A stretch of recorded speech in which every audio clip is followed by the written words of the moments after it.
Hi అండి, good evening. అందరూ ఎలా ఉన్నారు? మీరందరూ బాగుండాలని మనస్ఫూర్తిగా దేవుణ్ణి కోరుకుంటున్నాను. సో నేను మొన్న సోలార్ కట్ చేసుకోబోయని చెప్పాను కదా. సో తోటలోకి వచ్చానండి. కొంచెం మొన్న జర్నీ చేసి కొంచెం హెల్త్ బాగాలేక ఫీవర్ ఉండి రాలేకపోయాను. సో ఇప్పుడు చూడండి. సో ఎవడో దొంగ అయితే చేసిన పని కాదండి, ఇది బాగా తెలిసిన వాడే చేసిన పని.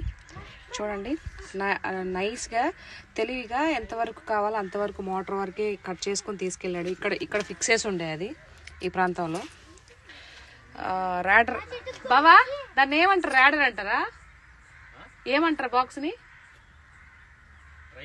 డ్రైవ్. దాన్ని డ్రైవ్ అంటారంటండి. సో అది తెలిసిన వాడే చేశాడు. వాడెవరో తెలియదు, కానీ నాకు తెలిసినా మనం ఏం చేయలేము. సో ఈ విధంగా చేశారు. ఈ విధంగా చేయడం వల్ల వాడికి ఏం లాభం వస్తుందో నాకైతే తెలియదు, కానీ అంటే వాడికి వస్తే ఒక 5,000 10,000 రావచ్చు. దాని గురించి వాడు కట్ చేసి తీసుకెళ్ళడం జరిగింది.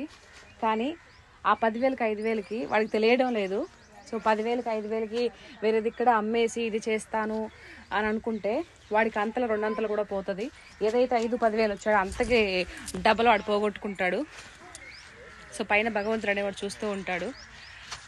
కాదు ఇంకేదన్నా మమ్మల్ని ఇది చేయడం కోసం ఎవరైనా చేసి కుళ్ళుతో ఉండేవాళ్ళంటే ఓకే, మీరు అంతకి 4 గంటలు రెట్టింపు చేసినా కూడా సో మేము కృంగిపోవండి.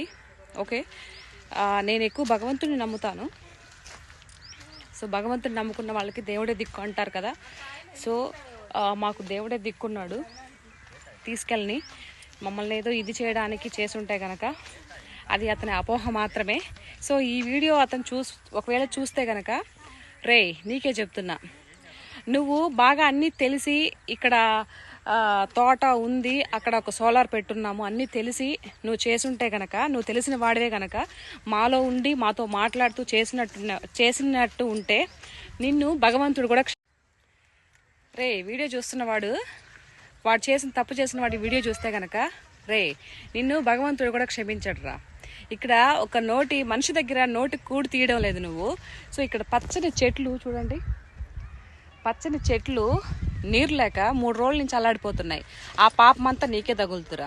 ఇంకొక విషయం ఏంటి అనంటే, ఎవరైతే ఇలాంటి పనులు తీసుకొని వచ్చి చేసి ఆ వస్తువు ఏదైతే ఉందో ఆ వస్తువుని అమ్ముకునే వాళ్ళకు కూడా చెప్తున్నాను, దయచేసి అంటే మీరు కొంతమంది కామెంట్స్ పెడతారు కదా, ఏంటి ఈరోజు మీరు పోయేసరికి తెలిసిందా అది అని మాట్లాడతారు కదా. సో ఈరోజు నాది పోయింది కాబట్టి నాకు పోయిందని తెలుస్తుంది. ఎవరికైనా అంతే, వాళ్ళ దాకా వస్తే కానీ తెలియదు. నేను ఈరోజు నాదనే కాదు అందరిది కూడా ఇక్కడ నేను తెలుసుకుంటే చాలామంది పోయిందమ్మా అని చెప్పి చాలామంది పోలీస్ కంప్లైంట్ కూడా ఇచ్చున్నారంట. ఈ విధంగా చేసి తీసుకొని వచ్చి అమ్ముకొని చేసే వాళ్ళకి ఒక మాట చెప్తున్నాను, వాళ్ళందరికీ చెప్తున్నాను, ఇలాంటి తీసుకొని వచ్చి అమ్మినప్పుడు ఒక్కసారి ప్రశ్నించండి, ఇది ఎక్కడి నుంచి తీసుకొచ్చారు ఏంటి అని. మాది వచ్చేసి డెల్టా అండి. బావా అది ఏం కంపెనీ బావా? డెల్టానా? అది ఆ డ్రైవ్ వచ్చేసి డెల్టా కంపెనీ అండి. సో ఎవరైనా మీ దగ్గర తీసుకొని వచ్చి అలా అమ్మిన వాళ్ళు ఎవరైనా ఉంటే కనుక తప్పకుండా నాకు కింద ఈ వీడియో ఎవరో చూస్తున్నారో కింద మెసేజ్ చేయండి. నేను దాన్ని గుర్తించే ప్రయత్నం చేస్తాను. నాకు తెలుసు, మా వారికి కూడా తెలుసు. ఇలాంటి వాటిని ప్రోత్సహించండి. ఒకసారి మీరు క్వశ్చన్ చేయండి వాళ్ళని, ఇది ఎక్కడి నుంచి తీసుకొచ్చావు ఏంటి అనేసి ఒక్కసారి అడగండి. సో ఇలా అడగడం వల్ల దొంగతనాలు చేయడం కూడా ఆగిపోతాయి. ప్రతి ఒక్కటానికి పోలీసులు ఉన్నారు, పోలీసులే చేస్తారు అనుకోవడం అది రాంగ్ అండి. కొంచెం మనలో కూడా మార్పు రావాలి. ఎవరో ఏదో తీసుకొచ్చారు, మాకు ఇచ్చారు, మేము దానికి పైసలు ఇచ్చాము అని అంటే అది సరిపోదు. కొంచెం అది అమ్మేవాడు తీసుకునేవాడికి కొంచెం ఆలోచించండి సార్.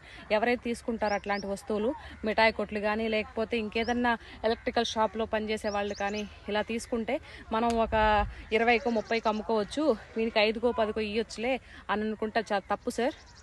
అలాంటి వస్తువులు ఏదైనా మీరు తీసుకొని వస్తే ఖచ్చితంగా మీరు రిపోర్ట్ చేయండి, ఇది ఎక్కడి నుంచి వచ్చింది గట్టిగా అడగండి. అలా అడగడం వల్ల తీసుకొని దొంగతనం చేసే వాళ్ళు కూడా ఇదైపోతారు, ఆగిపోతారు, చేయరు. కాబట్టి నా యొక్క రిక్వెస్ట్ అండి, అందరు కూడా రైతులు కూడా చాలామంది నేను ఇది జరిగిన తర్వాత పోలీస్ స్టేషన్లో కంప్లైంట్ ఇచ్చిన తర్వాత ఇలాంటి కేసులు కోకొల్లలుగా ఉన్నాయి. సో నేను బాధపడినట్టు చాలామంది రైతులు కూడా బాధపడి ఉన్నారు.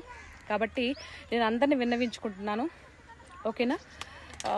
ఈ వీడియో నచ్చితే కనుక మీరు లైక్ చేయండి, సబ్స్క్రైబ్ చేసుకోండి, ఛానల్ని సబ్స్క్రైబ్ చేయండి అండ్ కామెంట్ కూడా చేయండి. ఓకేనా? సో ఏం మాట్లాడాలి నాకైతే అర్థం కావడం లేదు.